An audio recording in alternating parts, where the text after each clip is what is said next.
Bem, então vocês têm a formação aí de um conjunto de normas, né, com a base escrita, expressado no Corpus Iuris Civilis do Justiniano, e vocês têm aqui, né, a proposta, né, de um direito que serve como fonte, né, para os diversos reinos europeus, né? Então percebam que vamos dizer assim, a nova organização territorial e política da Europa, né, ao longo desta Idade Média, ela vai ser caracterizada por uma fragmentação do território, né? Então, após a invasão dos bárbaros, o território que era unificado, ele passa a ser fragmentado. E, né, cada pedaço será comandado, então, por uma pessoa com maior importância, né, que será um senhor de toda aquela região, daquele espaço de terra, né? E vamos dizer assim, vão ser, né, desenvolvidos aí direitos também, né, diferentes em cada um desses pedaços de terra, ou em cada um desses feudos, né? O feudalismo, ele também vai promover, né, essas diferentes formações do direito, porque cada senhor feudal, ele estabelece as regras dentro do seu território, né? E aí, a partir do século XIII, a informação que é trazida no livro digital de vocês é que o direito romano ele vai ser uma fonte comum de diversos reinos europeus, né? E aí, esta justificativa justamente na necessidade de uma segurança jurídica, né? E propriamente para que, né, esses diversos feudos também eles possam se comunicar entre si, né? Já que eu vou tratar de regras de feudos diferentes, quando eu me relacionar com um outro, eu preciso de uma regra comum. Então, havia necessidade aí de uma fonte, né, comum do direito, e esta fonte comum, ela será o direito romano nesses diversos reinos europeus. Só que voltando a destacar, esse direito romano, né, é aquele direito que foi compilado dos textos antigos, né, das leis antigas, das próprias leis que foram criadas pelo Justiniano.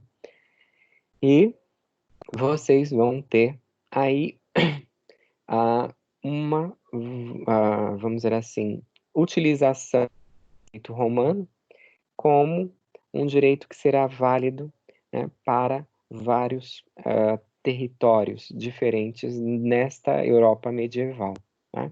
Então, outra vez, o direito romano ele tem esse caráter, né, de representar uma unidade, né? E esta unidade ela vai atravessando a Idade Média por inteiro, né? Ele sofre ataques, ele sofre, né, alterações, mas ele vai permanecer aí durante a Idade Média. E percebam que, né, ele vai ser utilizado, como está mencionado aqui no primeiro parágrafo desse slide, né, a segurança para os negócios jurídicos realizados entre regiões subordinadas e poderes temporais distintos, né? Então, o direito romano, ele vai ser utilizado nessas relações que nós podemos dizer comerciais da época, né? Entre aqueles feudos. E vocês têm aí a presença de um caráter individualista, né? Então, percebam que o direito dos povos bárbaros, ele era um direito propriamente coletivista, né? Ele era um direito que estava relacionando as pessoas todas do mesmo clã, né? E o direito romano, ele traz a ideia do indivíduo, do cidadão, né? A propriedade individualizada. E aqui vocês vão ter, né, de uma certa forma, a presença, né, desse individualismo quando há a fragmentação do território. Então, agora sim, nós vamos ter uma propriedade que é sagrada de cada senhor feudal. Então, vocês vão ter aí um direito que também se caracterizará por ser individualista, né? Aquela noção de sociabilidade do direito dos povos bárbaros, ela vai aos poucos se perdendo ao longo da Idade Média. E aí, vocês têm, né, a noção que ele traz aqui, importante, da abstração, né, das normas do direito romano. Os romanos, eles pensaram, né, ao estabelecer as leis, a lex romana, ela trazia normas que eram caracterizadas, né, pelos aspectos de serem normas gerais, elas eram empregadas para todos, né, e elas tinham um grau de abstração, né? E nós tínhamos a necessidade, não sei se vocês lembram daquelas fórmulas ou daquele formular que os pretores iam, né, estabelecendo a partir daquilo que eles escutavam das partes, né, dos argumentos, eles preparavam então mais ou menos um resumo, né, e falavam sobre a aplicação de determinadas regras. Então, nesse trabalho, né, do direito formular romano, justamente o emprego da norma abstrata, que é geral para todas, né, é uma situação concreta. Então, existe aí a individualização da norma jurídica. E isto é interessante também, né, para o direito medieval. Por quê?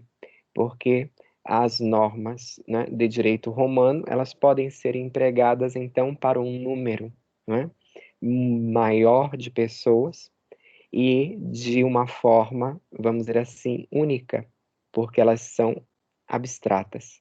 Quando nós temos um caso concreto, a geral e abstrata, ela se individualiza, né? Ela vai ser aplicada àquele caso específico e vai se tornar, então, uma norma, como nós chamamos, né? Uma norma concreta. Não sei se vocês conseguem entender essa característica da norma jurídica, né? Então, digamos, por exemplo, que eu tenho uma norma de direito penal estabelecida no artigo 121 do Código Penal. Significa a proibição de matar alguém. Então, lá, matar alguém, né, a pena é de tantos anos. Não há a nomeação, né, de uma pessoa específica na norma. Então, qualquer, né, pessoa, ela, quando pratica aquela conduta, ela estará sujeita à penalidade do artigo 120. Né? Então, é uma norma geral. Né? Se o Higino praticar este ato, esta conduta, ele se insere na norma do artigo 121 do Código Penal. Se qualquer um de vocês, né, praticarem esta conduta do artigo 121, vão ser inseridos, né, nas penas previstas ali, ou na pena prevista ali. Então, ela é uma norma que é aplicada a todos, ela é geral. E é uma norma abstrata. Por quê? Não existe ali a designação, né? Quando o Higino matar alguém, a pena será de tantos anos. Né? Ou quando algum de vocês matar alguém, a pena será de tantos anos. Então, simplesmente a previsão, não é, em plano abstrato de que é proibido matar um ser humano. Não é? E quando, não é, quem pratica aquela conduta abstratamente na norma, automaticamente a norma abstrata ela se torna uma norma concreta. É como se ela recaísse, não é, sobre a conduta praticada. Então, a conduta abstrata ela vai se tornar uma conduta concreta. A norma recai sobre essa conduta concreta. E há uma individualização da norma. Por quê? Porque ela deve observar as características específicas daquela pessoa que praticou o ato, não é? Assim como da conduta que foi praticada. Né? Então, o homicídio ele não é igual. Né? Eu posso praticar um homicídio de diversas formas. Né? E quando eu pratico a conduta matar alguém, prevista de forma abstrata na norma, eu vou dar razão. Né? Eu movo um gatilho assim, que não é o gatilho do revólver, mas é um gatilho que aciona a norma e ela vai recair sobre mim, Higino, e sobre a minha conduta. Como foi que eu pratiquei este ato de matar alguém? Né? Quais foram as características utilizadas para a minha conduta, né, de matar alguém? Então, os romanos eles já tinham essa noção que nós usamos até hoje nas nossas teorias jurídicas e que servem como base do pensamento jurídico, né? Eu tenho normas escritas que são abstratas e são normas gerais. E quando eu pratico a conduta prevista abstratamente na norma, eu vou tornar esta norma concreta e individualizada para aquela conduta que eu, né, individualmente pratiquei. Então, há aqui uma funcionalidade no direito romano. Né? Ele se tornava um direito útil para aqueles diversos, né, feudos que tinham regras específicas, mas que no momento em que eles se relacionavam entre si, eles precisavam de uma norma comum entre eles. Né? E este grau de abstração da norma do direito romano e o grau de generalidade da norma de direito romano vai ser então muito útil para regular as relações entre os feudos, né, entre esses pedaços de terra comandados pelos senhores feudais durante a Idade Média. Isso está claro para nós? Vocês conseguem entender o que eu disse? Ou vocês não conseguem perceber? Que isso não é muito simples, né? Isso, às vezes, quando a gente começa a se dar é tranquilo, mas enquanto a gente só está falando, às vezes é complicado a compreensão. Né? Um outro exemplo seria, por exemplo, a cobrança de tributos. Né? Então, se eu tiver, né, a norma lá de direito tributário, que diz que se você ganhar, né, alguma renda, você deve pagar o imposto, né, sobre esta renda. Então, a norma é aplicada para todos aqueles em sociedade, é uma norma geral. Mas só vai pagar o tributo aquele que efetivamente obtiver uma renda. né? Enquanto eu não tenho renda, eu não pago tributo. A norma está ali apenas em caráter abstrato. Quando eu ganho a renda, né, eu vou auferir uma renda, né, aí então uma obrigação tributária de pagar um imposto sobre a renda. E aí eu torno a norma abstrata numa norma concreta. Não sei se fica mais claro para nós, tá? Mas essa característica de abstração, né, e de generalidade da norma, ela já existia no direito romano. E por isso, então, ele vai ser útil neste período medieval. Entendido isso, gente? Aí vocês encontrarão também, ao lado, né, do direito romano germânico medieval, um direito canônico. Né? E por que ele se chama direito canônico?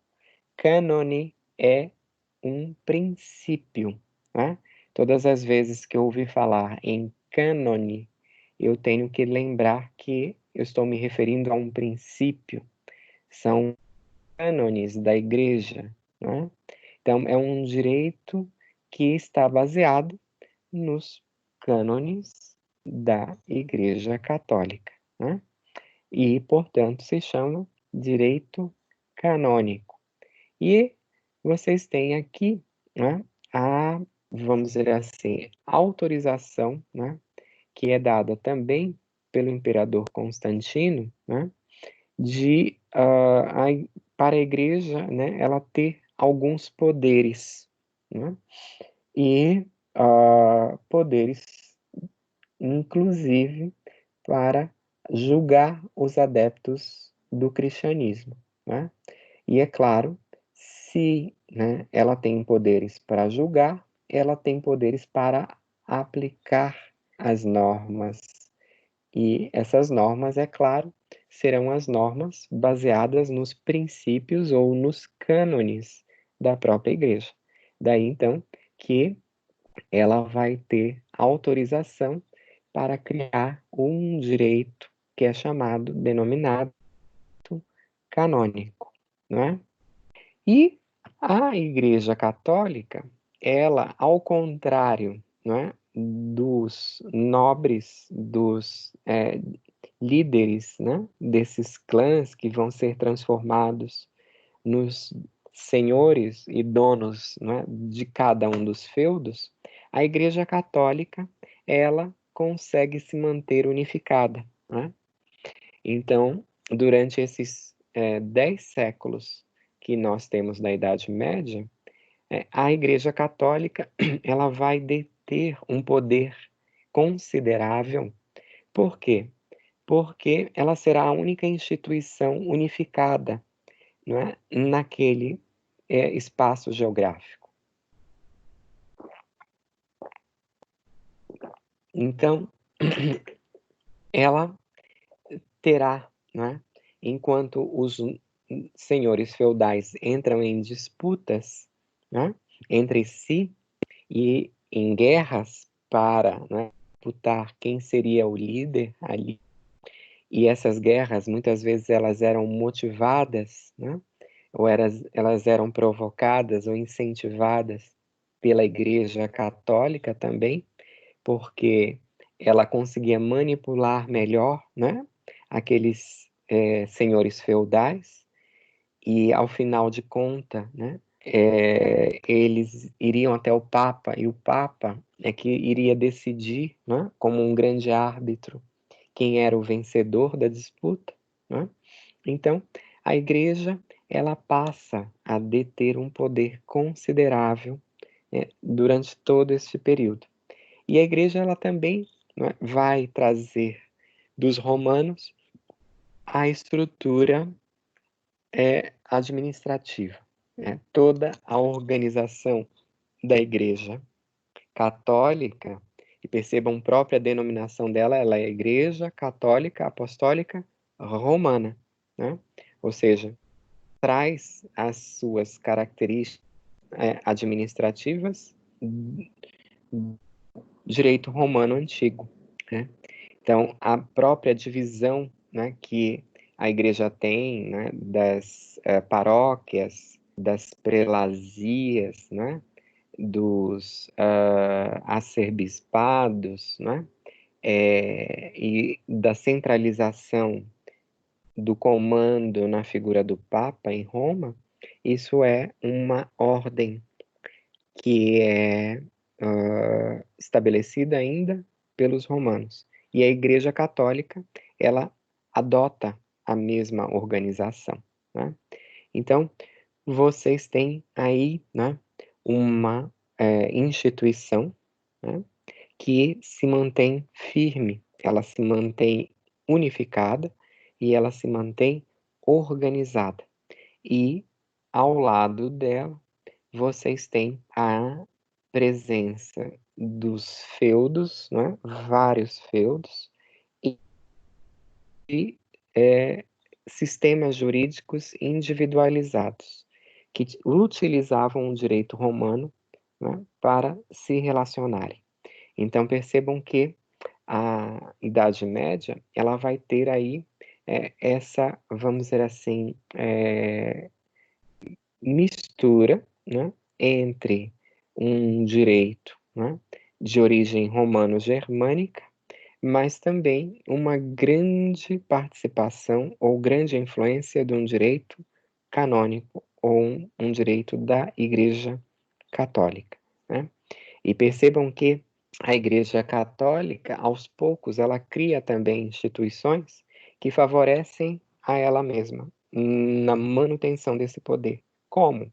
Porque a Igreja Católica, se vocês estudarem o Jean Bodin, né, que é um dos teóricos do absolutismo, ele vai, né, traduzir as ideias da Igreja justamente para reforçar um poder absoluto que vem de Deus, ele vai levar, né, para a figura dos reis, dos nobres, desses senhores feudais. Por quê? Até então, né, a igreja era quem determinava qual seria, né, o líder naquela região, entre os senhores feudais, né? Qual seria o mais importante dos senhores feudais? E nas disputas, nas guerras, ela que determinava quem era o vencedor, né? Então, durante um grande período, a igreja ela vai controlando, né, o exercício do poder dos senhores feudais. Percebam que até a ideia de linhagem ou de dinastia, ela é determinada pelo Papa, né? Então, qual é a família mais importante? E esta família, então, ela terá o reconhecimento de toda uma linhagem que se chama tecnicamente de dinastia, né? E ela que vai comandar, né, todo o feudo ou todos aqueles diversos feudos que se organizam em torno de um rei, né? É ela que vai dar força à monarquia, então. E aí o Jean Bodin, ele diz assim, olha, mas o direito, né, que o Papa tem, que ele diz que vem de Deus, né? E, portanto, as normas de direito canônico, elas têm esta base religiosa, né? É um direito que está fundamentado nos princípios da Igreja. E de onde vêm esses princípios? Eles são ditados diretamente por Deus. E quem é que faz a transformação desses princípios ditados por Deus na Terra? É o representante de Deus na Terra, que é o Papa, né? E aí o Papa dizia então que o poder dele vinha diretamente de Deus, né? Então percebam que esse direito canônico ele era exercido com uma força, né, política muito forte, né, muito poderosa. E ele vai dizer assim, não, na realidade o, os nobres eles não precisam, né, receber o poder do Papa. Eles também têm uma relação com esta divindade. Então, na realidade, o poder, ele vem de Deus, do mais alto, mas ele não passa pela figura do Papa, ele passa diretamente para os senhores feudais. E daí, então, ele faz um cisma, né? Uma divisão nessa teoria da igreja que estava sustentando esse direito canônico, né? Aí os reis, os nobres, os monarcas europeus, eles passam a ser detentores de um poder divino que era independente do poder do Papa. E daí que vocês vão ver que algum desses nobres, não é, quando eles não têm o reconhecimento das suas vontades pelo Papa, o que que eles fazem? Eles rompem com a Igreja Católica, né? E aí vocês têm uma das novas igrejas, né, chamadas reformadas, né, como a Igreja Anglicana, né, em que o centro, né, o fundador e o principal, né, o líder da igreja é o próprio rei, né? Não há mais essa interferência do direito canônico nos territórios daquele rei.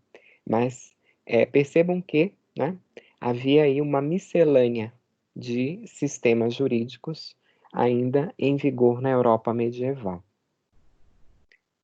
Bom, há menção no livro digital de vocês de um direito comum, né, na Europa continental, né?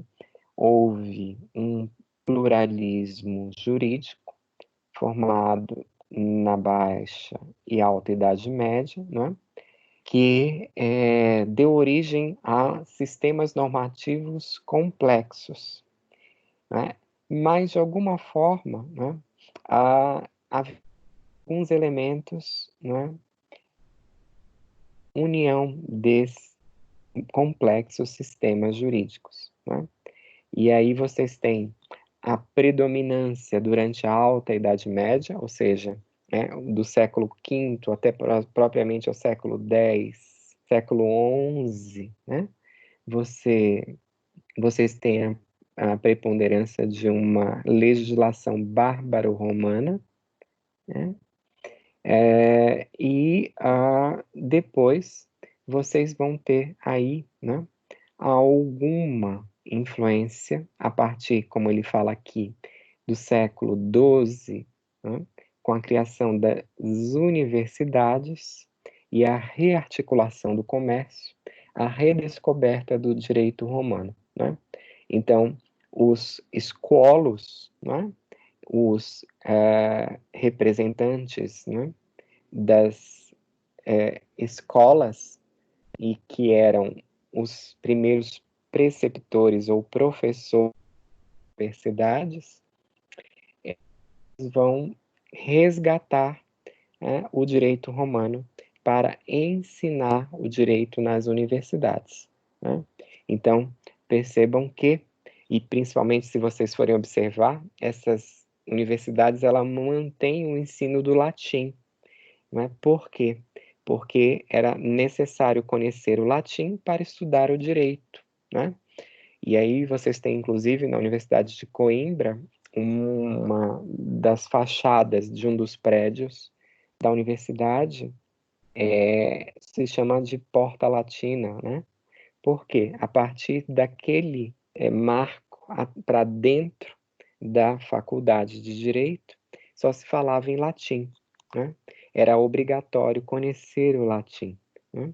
E aí isso traz um sentido de unidade ao direito, né, que era construído na Europa continental naquele momento, né?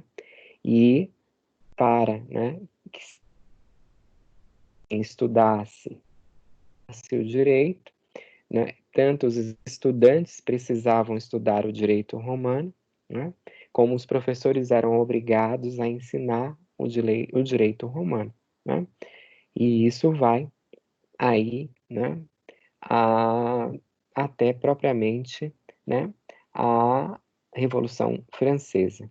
Percebam aqui que ele menciona o nascimento de um ius commune, né, ou direito comum, que surge não apenas, não só, né, de conteúdos normativos idênticos em todo o território europeu, mas sim, né, da, vamos dizer assim, conformidade desses próprios hábitos que são estabelecidos, né, em torno dessas regras, né, jurídicas no período medieval.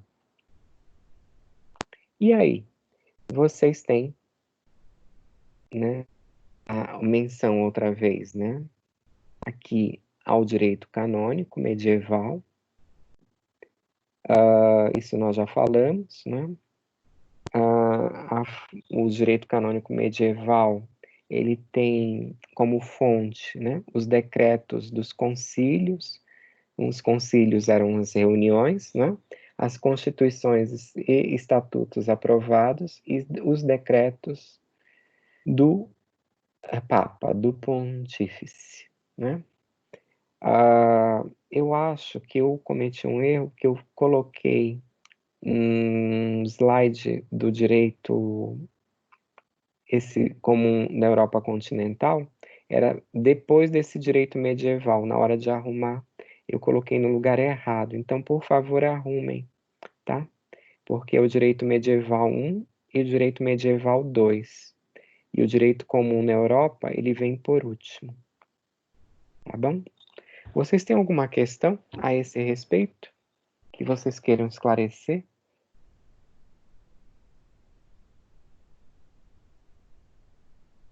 Ou não? Não, professor. Tudo Entendi. tranquilo?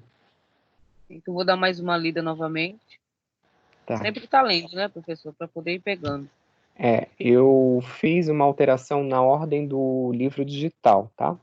Eu acho que assim fica mais fácil de ser compreendido. Então, eu alterei lá a ordem que está escrita. Mas se vocês forem à unidade 1, 1.4, vocês vão encontrar todas essas informações aí.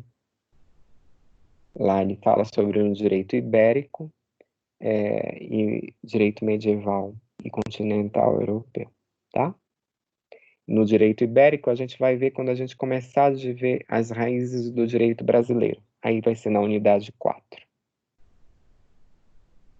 Bem, bom, já que nós estamos aí seguindo uma orientação cronológica, então em seguida, nós entramos na unidade 3 agora, né? Essa se vocês quiserem acompanhar no livro digital, é a seção 3.1, tá? Então, nós entramos aqui justamente na noção de estado contemporâneo, né?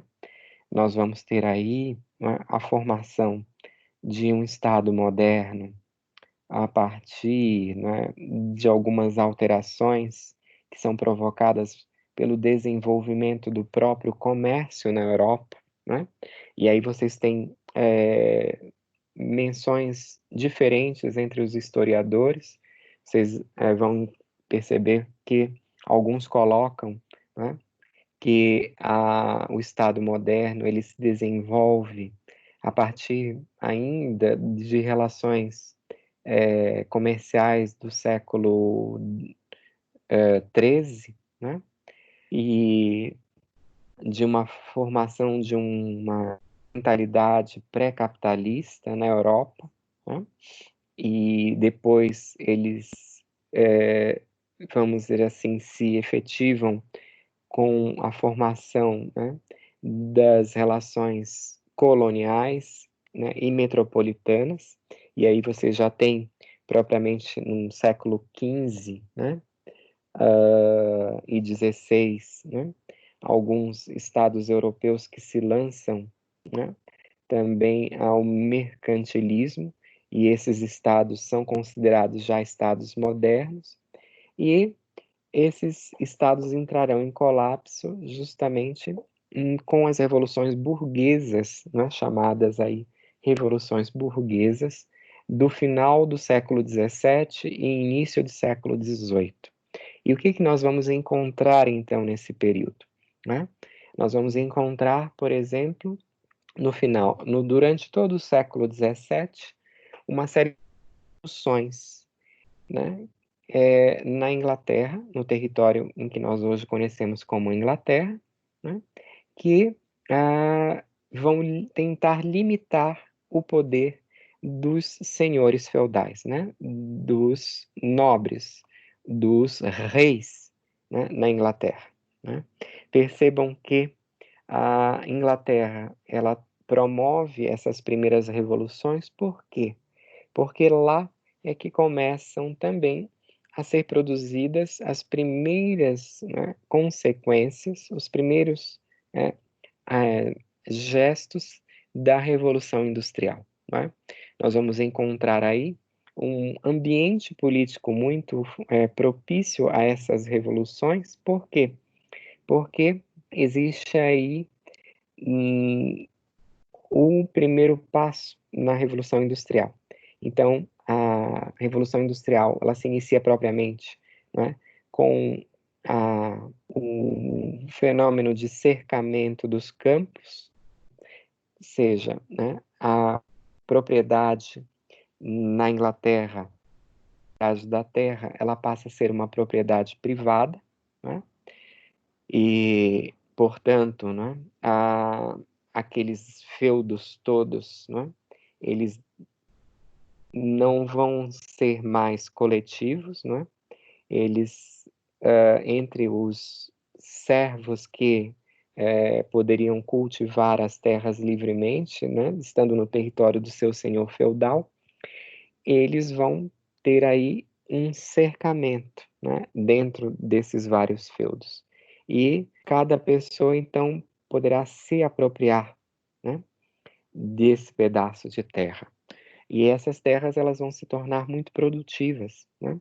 Elas vão dar uma renda, o que vai levar a esses proprietários a ter, né, um acúmulo de riquezas. E isso vai ser o início da formação de uma burguesia muito forte na Inglaterra. Então, ao lado dos nobres, os antigos senhores feudais, vai ter aí a ascensão de uma grande parcela de pessoas que vão deter muito dinheiro, né? Não terão títulos de nobreza, mas eles terão, vamos dizer assim, riquezas, né? E ao lado desse fenômeno de cercamentos, vocês têm a, vamos dizer assim, a criação, né, de ovelhas, né? E a lã que elas produzem vai ser um elemento muito valioso no comércio internacional daquela época. E isso vai levar o quê? Aos criadores de ovelhas também a uma acumulação de muitas riquezas, ou acumulação de capital, como a gente chama, né? E toda essa reunião de riquezas naquele território vai permitir o quê? A motivar, né, criações novas, né? A invenções que permitissem aí a utilização melhor da terra, né?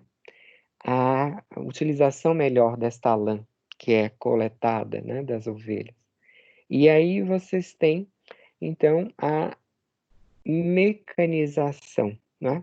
Os teares mecânicos que são criados, né? A forma como se cultiva e como se colhe a produção da terra, que também passa a ser mecanizada na Inglaterra. Então, eles realmente vão acumular muitas riquezas. E é claro, eles acumulando muitas riquezas, eles não vão se contentar com as determinações do rei, né? Haviam também, né, as senhores feudais fortes, né, que estavam também baseados nessa propriedade. Então, vocês têm ali uma força que é contrária à força dos monarcas na Inglaterra. E eles estabelecem, de vez em quando, regras para limitar o. As regras são, né, conhecidas de nós. Nós vamos encontrar por a Bill of Rights, né, a Carta de Direitos inglesa, né, que vem desse período do século XVII e que vai dizer que as pessoas elas têm um direito, né, independentemente da sua origem, de se dirigir ao rei para levar a ele, né, uma reclamação. Percebam que não era qualquer pessoa que poderia se dirigir ao rei, né?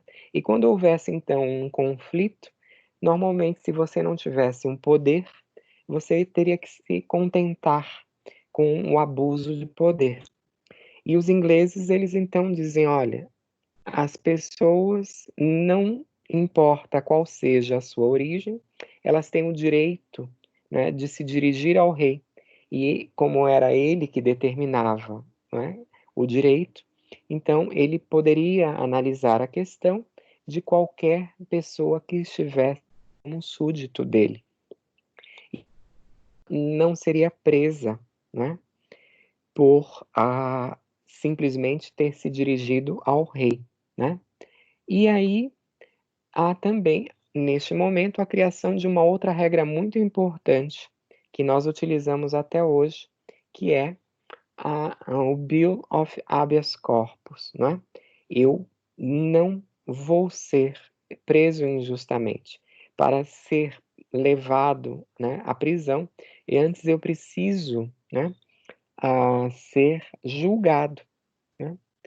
Então, se me manifestar de uma forma contrária à ideia, né, do rei, ou à ideia de um nobre, né, aqueles que detêm o poder, eu não posso ser jogado, né, diretamente na prisão. Eu, né, terei um direito a um julgamento por um juiz, por uma pessoa, né, técnica. E nasce, então, o que nós utilizamos até hoje como o habeas corpus. Então, percebo que nas, vamos dizer assim, revolta da terra, durante o século XVII, né, vocês vão ter a criação de diversas regras jurídicas no sentido de limitar os direitos do rei, né, e garantir esses direitos a qualquer pessoa, né? E há, portanto, um enfraquecimento da monarquia absoluta. E, posteriormente, né, na França, vocês terão a Revolução Francesa em 1789, né? Percebam que já tinha ocorrido no território das colônias inglesas da América do Norte a Revolução Americana em 1776, né? E em 1787, os norte-americanos, as ex-colônias inglesas da América, elas criam uma Constituição, né? A Constituição de Virgínia, em 1787. E essa Constituição, ela também traz direitos, né? Direitos ao cidadão, né?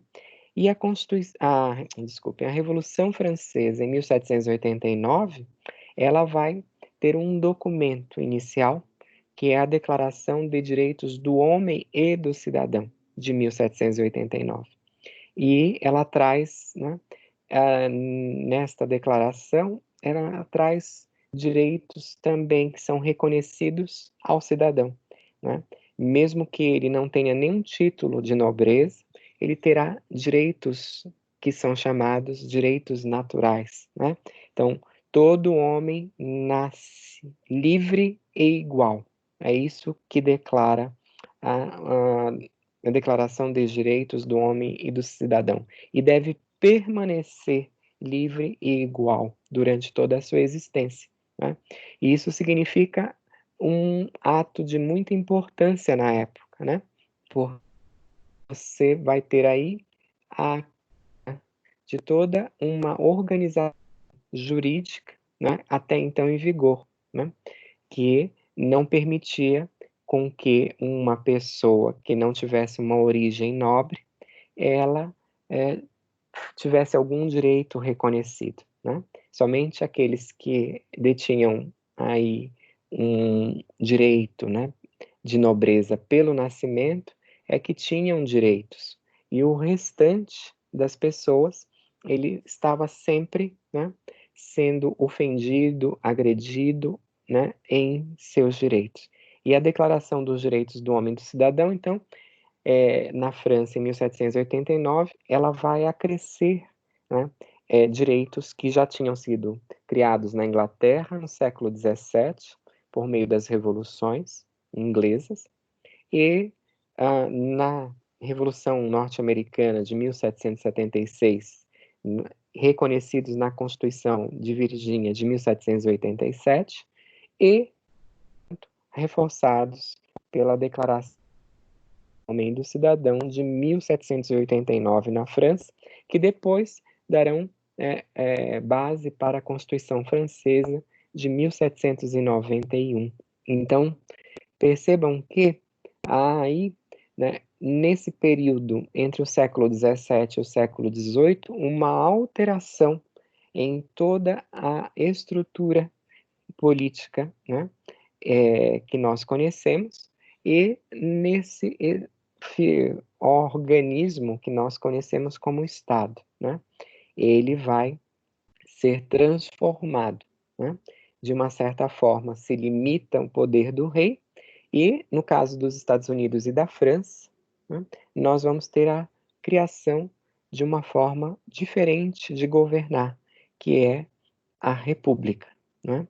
Então, há o reconhecimento aí de que o poder, ele não é divino, ele não é um poder concedido, né, um nobre diretamente de Deus, mas ele é um poder que vem justamente do povo, né? É claro que este povo, né, não é propriamente um povo, o populacho, como se diz, né? Esse povo, ele vai representar os interesses da burguesia em ascensão naquele período, né? E aí vocês têm o reforço, né, ou a importância da lei para se governar ou para se organizar o Estado, se organizar a sociedade, é necessário, então, a existência de uma lei, de uma regra de direito, né? E, portanto, vocês têm aí o nascimento de uma figura muito importante para o direito e para o direito escrito, né?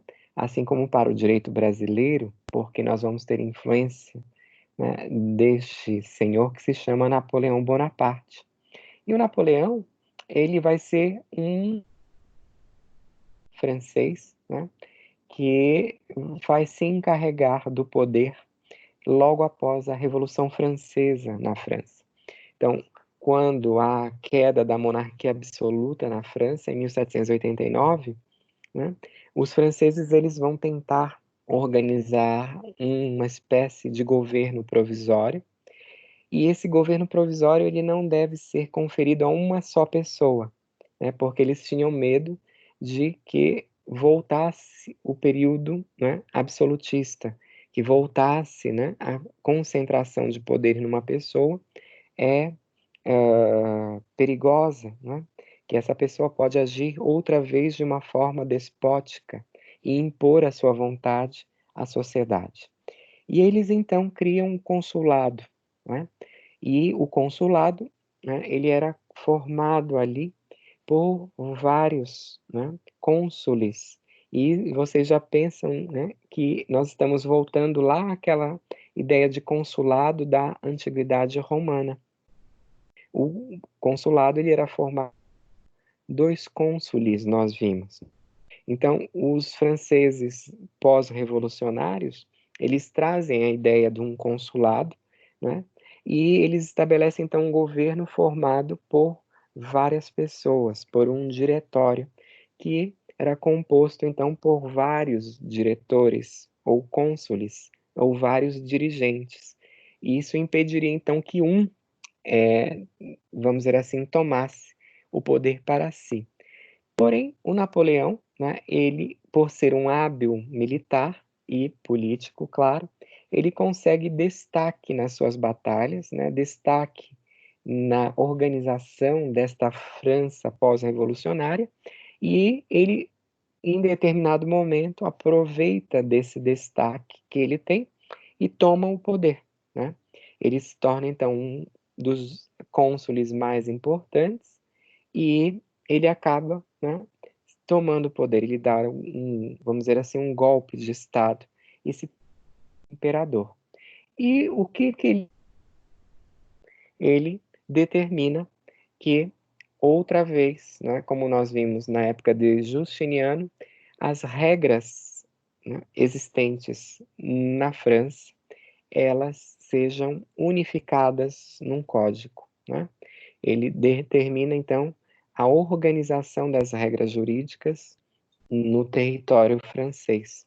E em 1804, então, né, surge o código chamado Código Napoleônico, né? Ou Código, né, de Napoleão, ou Código Napoleão, né?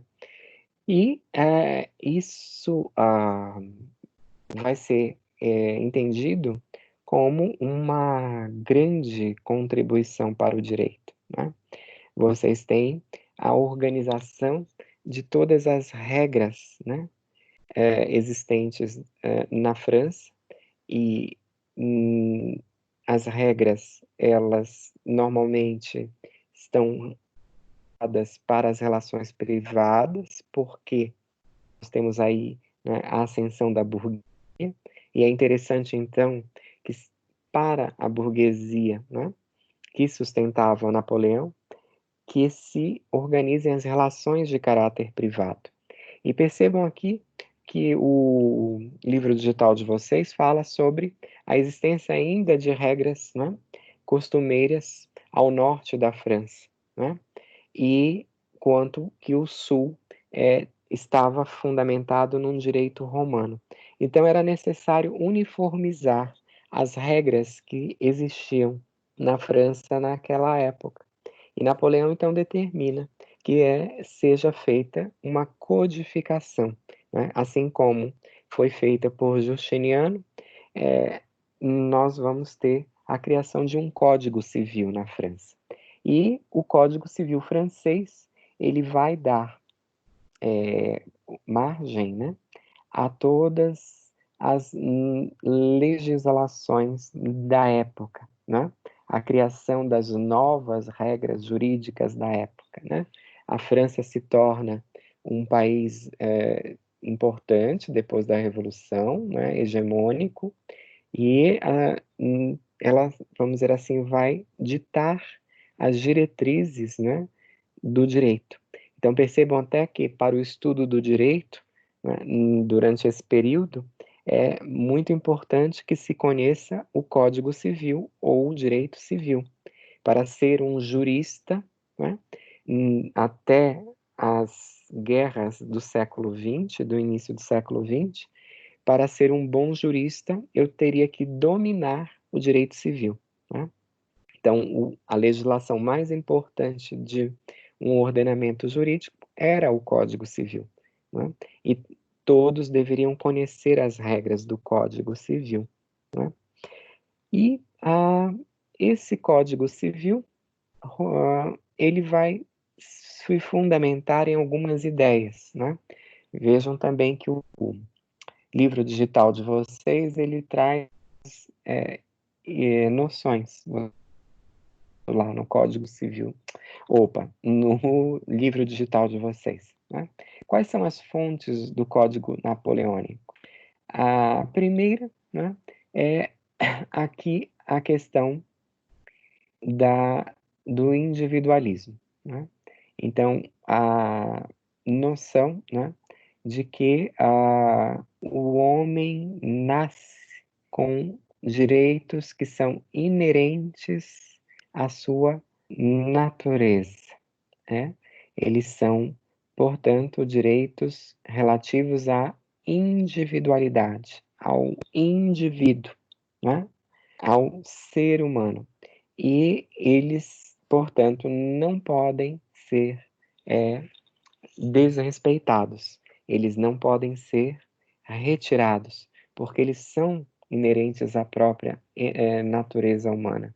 Então, vocês têm aí, como por exemplo, que seria inerente à natureza humana, né?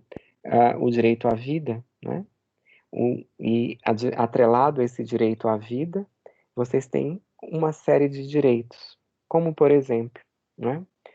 O direito ao nome, né? Os direitos que nós chamamos da personalidade, né?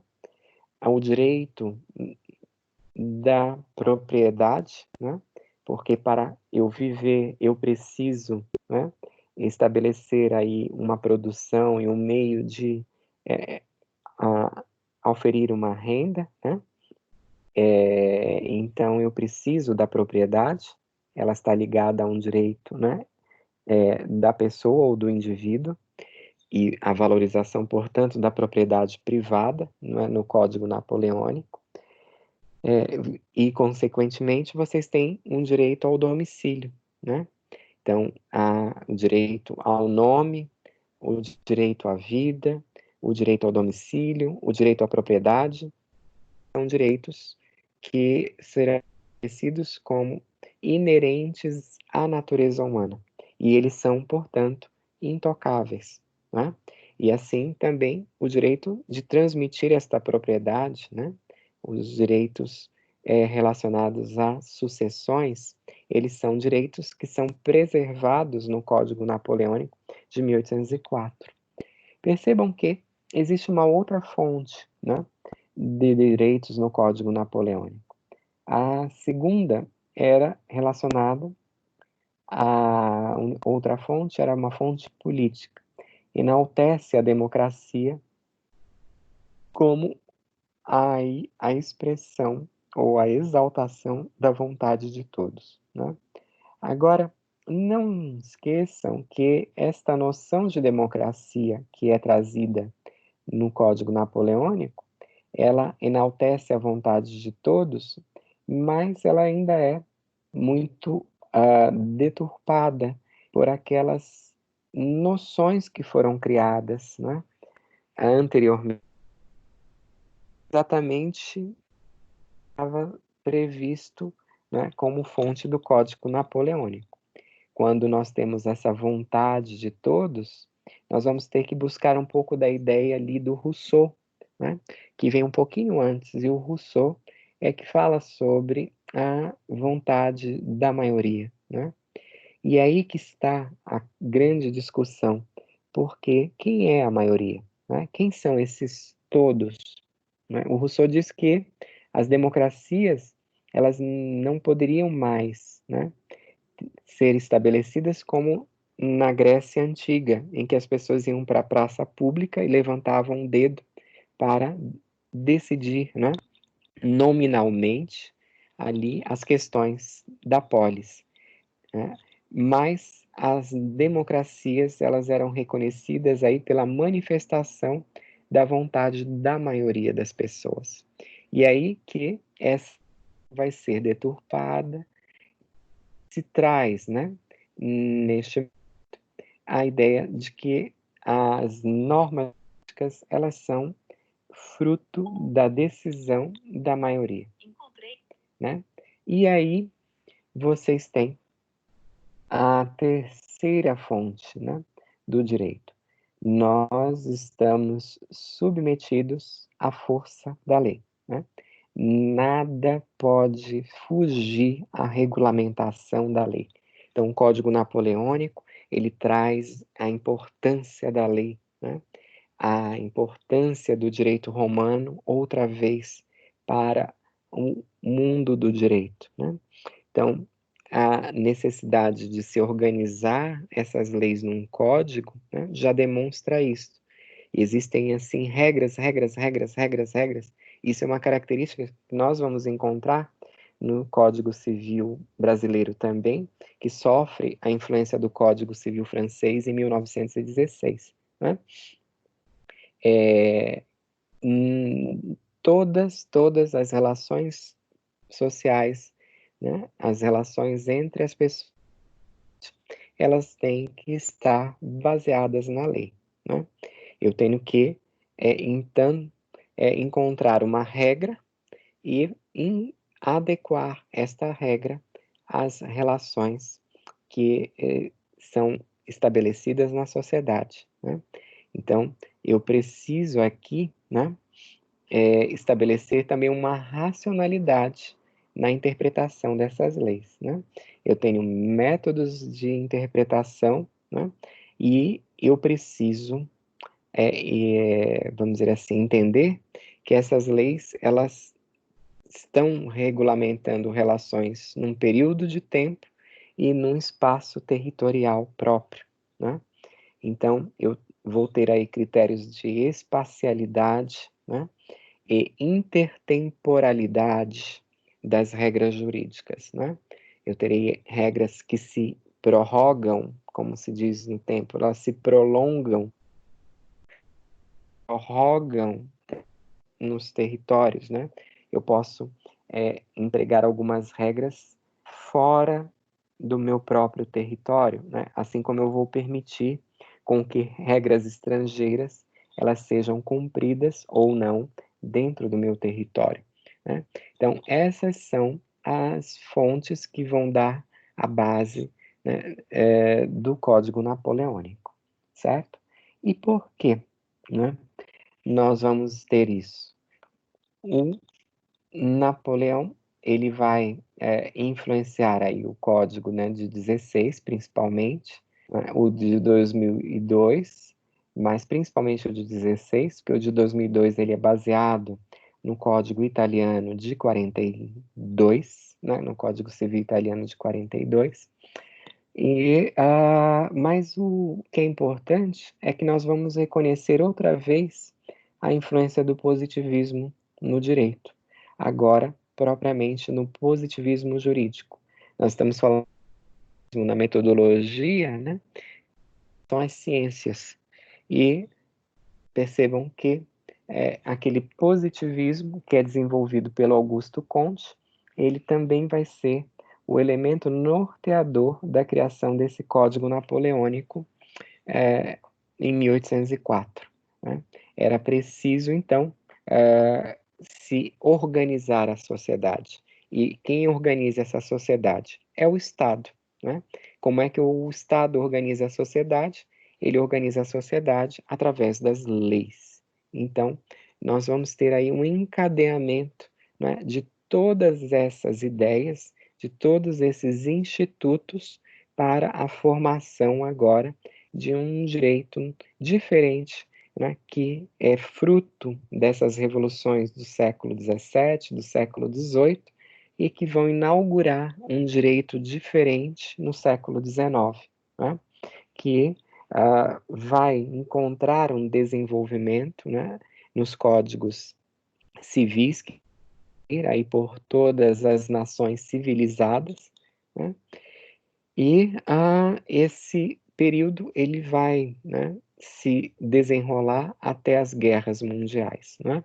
Então, nós vamos parar por aqui. Na próxima aula, a gente relembra, né, alguns traços do positivismo jurídico. Eu vou trazer para vocês alguns elementos agora do que seria esse positivismo jurídico, né?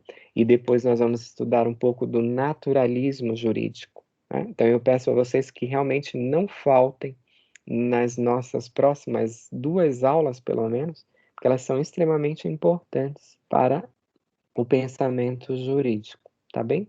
Vocês têm alguma questão que vocês queiram tratar? Alguma dúvida, algo que não ficou claro?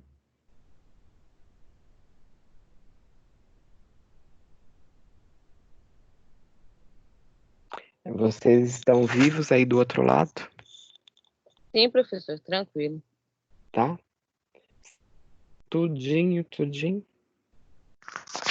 Sim, é melhor às vezes ficar calado, só ouvir e depois, se tiver alguma dúvida, mandar um e-mail ou algo nesse sentido, do que falar besteira, né?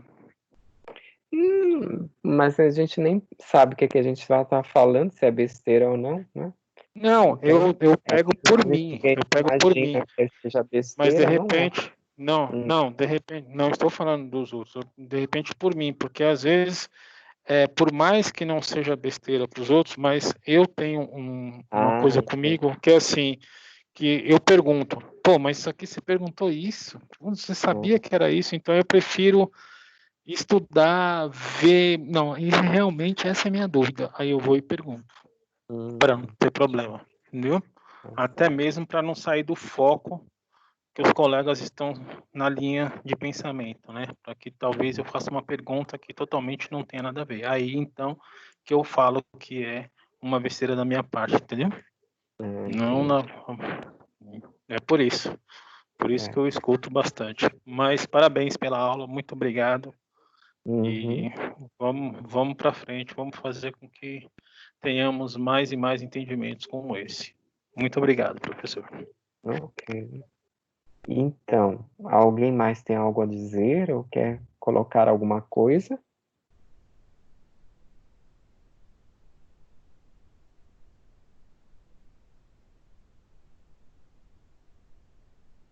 Assim sendo, né, de acordo com o positivismo jurídico, então nós vamos encerrar a nossa aula de hoje e eu vou parar a gravação, tá bom? Boa noite, muito obrigado, boa noite a todos.